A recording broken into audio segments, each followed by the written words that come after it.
मेरा नाम अब्दुल मुबीन है। अल्हम्दुलिल्लाह मैं गवादर का एक लोकल आर्टिस्ट हूँ और फर्स्ट ईयर का स्टूडेंट हूँ गवादर डिग्री कॉलेज। और अल्हम्दुलिल्लाह मैं बहुत सारे आर्ट्स वगैरह करता हूँ, जैसे कि सैंड आर्ट होता है। अल्हम्दुलिल्लाह मैं यहाँ पे आता हूँ, सैंड आर्ट बनाता हूँ, मुख्तलिफ आर्ट्स बनाता हूँ सैंड आर्ट के हवाले से। और मैं पैटर्न आर्ट भी बनाता हूँ, और जो होते हैं ऑयल पेंटिंग होते हैं, ऑयल पेंटिंग में करता हूँ। वॉल आर्ट मैंने बनाए बहुत सारे, मेरे पेपर के ऊपर स्केचेस भी बना सकता हूँ। अल्हम्दुलिल्लाह मेरा टैलेंट है अपना।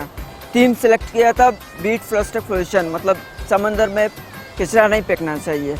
तो मैंने बनाया अल्हम्दुलिल्लाह एक मच्छी बनाया, उसमें मुंह में एक बोतल बनाया, वो कार है मर गया, उसी के हवाले से मैं बनाया। अल्हम्दुलिल्लाह में फर्स्ट पोजीशन आ गया, तो मेरा कॉन्फिडेंस और बढ़ गया। मैंने बोला यार मैं जानता हूँ। फिर प्रोग्राम्स हुए, मैंने जीत लिए अल्हम्दुलिल्लाह। वॉल आर्ट प्रोग्राम हुए थे, मेरे पास टाइम था, कभी मैंने वॉल आर्ट किया नहीं है, लेकिन मैंने बिस्मिल्लाह किया है। मैंने बोला इंशाल्लाह होगा मुझसे, मैंने बनाया, माशाल्लाह पोजीशन लिए, मेरे पास इनाम आए और नाम भी हो गया अल्हम्दुलिल्लाह। जैसे कि आप लोग आए डायरेक्ट हमसे मिले, वो भी है, लेकिन आप लोग मुझे जानते हो क्योंकि मेरे जो हिम्मत है उसी की वजह से आप लोग मेरे पास आए हो। और मैं उम्मीद करता हूँ जो गवर्नमेंट, पाकिस्तान का गवर्नमेंट है, वो मुझे सपोर्ट करें, आगे ले आएँ, इंटरनेशनल लेवल पर ले आएँ।